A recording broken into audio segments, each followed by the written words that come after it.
సూర్య సార్కి ఇంకా డైరెక్టర్ అన్న విజయానికి thanks. And first bachelor party movie గురించి మాట్లాడుతున్నట్లయితే చాలా ఆడిషన్స్ చేశారు, చాలా మంది వచ్చారు, బట్ సార్కి ఎవరు నచ్చలేదో ఏమో తెలియదు. నన్ను పిక్ చేసుకోవడానికి సరైన రీజన్ నాకు ఇప్పటివరకు చెప్పలేదు. అయితే యాక్చువల్ సార్ వచ్చారు ఇందాక మా డైరెక్టర్ సార్, బట్ ఏంటంటే ఆయన కొంచెం పోస్ట్ ప్రొడక్షన్ వర్క్ ఉండి వెళ్ళిపోయారు. సో మేము చాలా కాన్ఫిడెన్స్ గా ఉన్నాము. ఇప్పటి వరకు మనం చాలా హారర్ మూవీస్ చూసాము. ప్రతి హారర్ మూవీలో ఏంటంటే ఏదన్నా ఒక ఇంటర్వెల్ సీన్ లోనో క్లైమాక్స్ లోనో ఒక హారర్ ఎలిమెంట్ ని హైలైట్ చేసి సో అలా మూవీని తీసుకెళ్తున్నారు. But I will promise you, bachelor party movie మీరు చూస్తున్నంత సేపు ఎవ్రీ 10 minutes కి ఒక జంప్ స్కేర్ ఉంటుంది.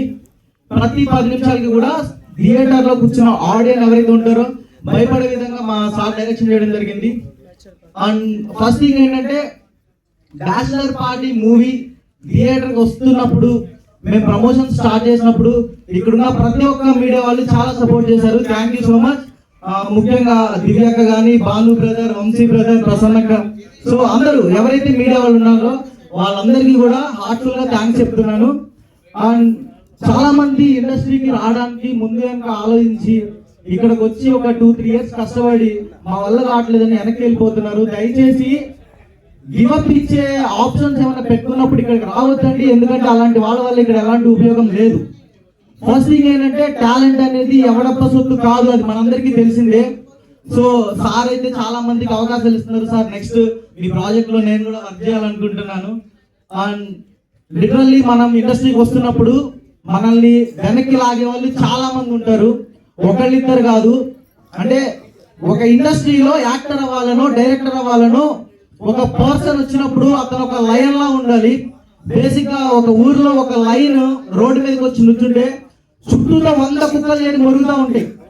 సో అలాంటి కుక్కలు మొరిగినాయని చెప్పి మన క్యాపబిలిటీని కెపాసిటీని తక్కువ చేసుకుని మనం వెనక్కి వెళ్ళకూడదు. వన్స్ ఇక్కడికి వచ్చామంటే ఏదో ఒకటి సాధించిన తర్వాత వెనక్కి వెళ్ళాలి. నా ఫస్ట్ షార్ట్ ఫిలిం 2015 లో చేశాను. ఆఫ్టర్ 10 years తర్వాత నాకు థియేటర్ మూవీలో ఒక మెయిన్ లీడ్ హీరోగా ఛాన్స్ వచ్చింది. So thank you so much Ranganath sir. And first ఇప్పటి వరకు 150 ఆడిషన్స్ పైన ఇచ్చాను. ప్రతి ఒక్కళ్ళు బాగా చేసామని చెప్పి కాంప్లిమెంట్స్ ఇస్తున్నారు, కానీ ఎవరు ఛాన్స్ ఇవ్వలేదు. అండ్ ఇక్కడ కూర్చున్నారు శాలిగ్రామ్ సార్. ఫస్ట్ నేను ఆడిషన్ ఇవ్వడానికి వెళ్ళినప్పుడు నాలో ఉన్న టాలెంట్ ని గుర్తించి నా ఫస్ట్ ఛాన్స్ సార్ ఇచ్చారు. ఆఫ్టర్ దానివల్ల ఇప్పుడు నాకు బ్యాచిలర్ పార్టీలో ఛాన్స్ రావడం జరిగింది. సో ఎవరైతే యంగ్స్టర్స్ ఉన్నారో వాళ్ళందరికీ ఒక్కటే చెప్తున్నాను, please don't give up. That's it. Thank you so much.